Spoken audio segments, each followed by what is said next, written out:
ಎಲ್ಲರಿಗೂ ನಮಸ್ಕಾರ. ನಾವು ಇವತ್ತು ಹಾಗಲಕಾಯಿ ಗೊಜ್ಜು ಮಾಡ್ತಾ ಇದ್ದೀವಿ. ಮೊದಲಿಗೆ ಕಟ್ ಮಾಡಿ ಇಟ್ಕೊಂಡಿರೋ ಹಾಗಲಕಾಯಿಗೆ ಸ್ವಲ್ಪ ಉಪ್ಪು ಅರಿಶಿನ ಹಾಕ್ಕೊಂಡು ಒಂದೊಂದು ಸ್ಪೂನು ಚೆನ್ನಾಗಿ ಮಿಕ್ಸ್ ಮಾಡಿ ಇಟ್ಕೊಳ್ತಾ ಇದ್ದೀನಿ. ಉಪ್ಪು ಅರಿಶಿನದಲ್ಲಿ 10 ನಿಮಿಷ ನೆನೆಸಿಟ್ಕೊಬೇಕು. ಕಹಿ ಕಮ್ಮಿ ಆಗುತ್ತೆ, ಆಮೇಲೆ ಅಡುಗೆ ಮಾಡ್ಕೊಬೇಕು. ಚೆನ್ನಾಗಿ 1-2 ಸರಿ ತೊಳೆದಿಟ್ಕೊತಾ ಇದ್ದೀನಿ. ನಾನೀಗ ಮೊದಲಿಗೆ ಸ್ಟವ್ ಅಂಟಿಸ್ಕೊಂಬಿಟ್ಟು ಒಂದು ಬಾಣಲಿ ಇಟ್ಕೊಂಡಿದ್ದೀನಿ. ಬಾಣಲಿ ಬಿಸಿ ಆದಮೇಲೆ ಎಣ್ಣೆ ಹಾಕ್ಕೊಳ್ತಾ ಇದ್ದೀನಿ. ಒಂದು 100 ಗ್ರಾಮ್ ಅಷ್ಟು ಎಣ್ಣೆ ಹಾಕ್ಕೊತಾ ಇದ್ದೀನಿ. ಎಣ್ಣೆ ಕಾದಿದೆ. ಸಣ್ಣ ಕಟ್ ಮಾಡಿ ಇಟ್ಕೊಂಡಿರೋ 4 ಈರುಳ್ಳಿನ ಸೇರಿಸ್ಕೊಳ್ತಾ ಇದ್ದೀನಿ. ಈರುಳ್ಳಿ ಚೆನ್ನಾಗಿ 1 ನಿಮಿಷ ಫ್ರೈ ಮಾಡ್ಕೊಳ್ಬೇಕು. 1 ಸ್ಪೂನಷ್ಟು ಶುಂಠಿ ಬೆಳ್ಳುಳ್ಳಿ ಪೇಸ್ಟ್ ಸೇರಿಸ್ಕೊಂಡು ಚೆನ್ನಾಗಿ ಮಿಕ್ಸ್ ಮಾಡ್ಕೊಳ್ಬೇಕು. ನಾನು ಮೊದಲಿಗೆ ಖಾರಕ್ಕೆ ರುಬ್ಕೊಳ್ಳೋಕ್ಕೆ ಒಂದು ಜಾರ್ ತೊಗೊಂಡಿದ್ದೀನಿ. ಜಾರಿಗೆ ಸೇರಿಸ್ಕೊಳ್ತೀನಿ ಏನೇನು ಬೇಕು ಅಂತ.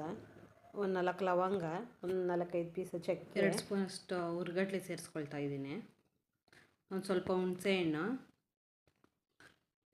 ಕೊತ್ತಂಬರಿ ಸೊಪ್ಪು, 2 ಟೊಮೊಟೊ, ಸ್ವಲ್ಪ ಪುದೀನ,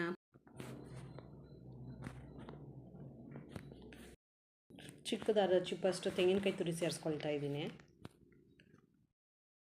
ಅರ್ಧ kg ಹಾಗಲಕಾಯಿ ತೊಗೊಂಡಿದ್ದೀನಿ. ಈರುಳ್ಳಿ ಚೆನ್ನಾಗಿ ಫ್ರೈ ಆಗಿದೆ. ಈಗ ಹಾಗಲಕಾಯಿ ಸೇರಿಸ್ಕೊಳ್ತಾ ಇದ್ದೀನಿ. ಹಾಗಲಕಾಯಿ ಸೇರಿಸ್ಕೊಂಡು ಚೆನ್ನಾಗಿ ಮಿಕ್ಸ್ ಮಾಡ್ಕೊಳ್ಬೇಕು. ಹಾಗಲಕಾಯಿಗೆ ಸ್ವಲ್ಪ ಅರಿಶಿನ ಹಾಕಿ ಮಿಕ್ಸ್ ಮಾಡ್ಕೊಳ್ತೀನಿ.